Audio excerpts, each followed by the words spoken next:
Assalamualaikum warahmatullahi wabarakatuh. Bismillah, alhamdulillah, wassalatu wassalamu ala rasulillah. Ma'asyiral muslimin, bulan Dzulhijjah merupakan bulan yang agung. Di dalamnya terdapat hari-hari yang istimewa. Banyak sekali amalan yang bisa kita kerjakan selama berada di bulan Dzulhijjah ini untuk mendapatkan ampunan dan rahmat dari Allah Subhanahu wa taala. Namun bulan Dzulhijjah bukan hanya istimewa dalam segi amalan yang bisa kita kerjakan di dalamnya. Jika kita lihat lembaran-lembaran sejarah, kita akan dapati bahwasanya bulan Dzulhijjah ini menjadi saksi akan peristiwa-peristiwa besar yang pernah terjadi bagi kaum muslimin. Di antara peristiwa yang terjadi bulan Dzulhijjah adalah Bai'at Aqabah yang kedua.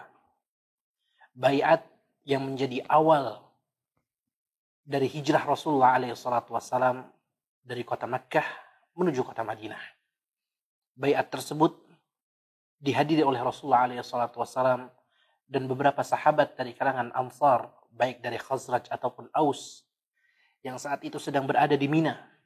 Mereka membaiat Rasulullah SAW di hari terakhir haji, sehingga akhirnya Rasulullah SAW memerintahkan para sahabatnya untuk hijrah ke kota Madinah, karena di sana terdapat kaum yang akan membela mereka dan membantu mereka.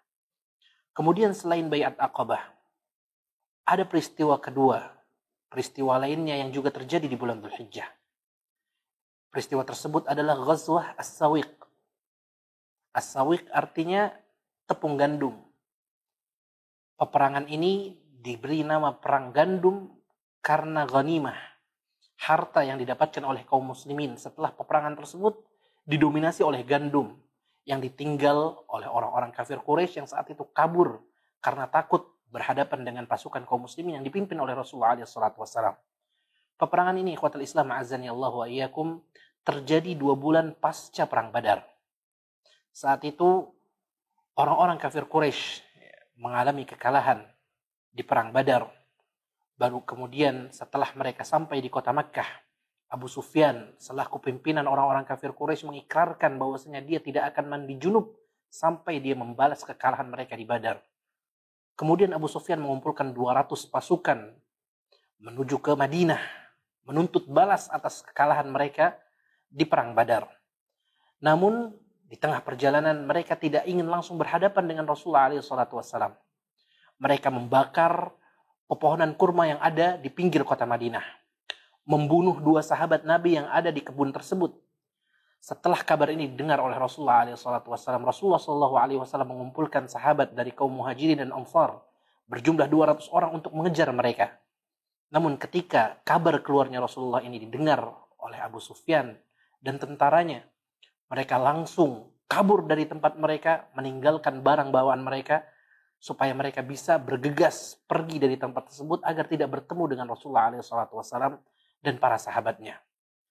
Awalnya Abu Sufyan berusaha untuk mengembalikan nama baik mereka yang baru kalah di perang Badar, namun perilakunya tersebut justru malah menambah kehinaan bagi orang-orang kafir Quraisy. Di samping mereka kalah di Badar, mereka juga tidak berani untuk berhadapan dengan kaum muslimin yang saat itu keluar mengejar mereka dipimpin oleh Rasulullah SAW. Ini merupakan salah satu kisah peristiwa yang terjadi di bulan Dzulhijjah. Wallahu ta'ala alam wa sallallahu ala nabiyina Muhammad wa ala alihi wa sahbihi wa sallam. Assalamualaikum warahmatullahi wabarakatuh.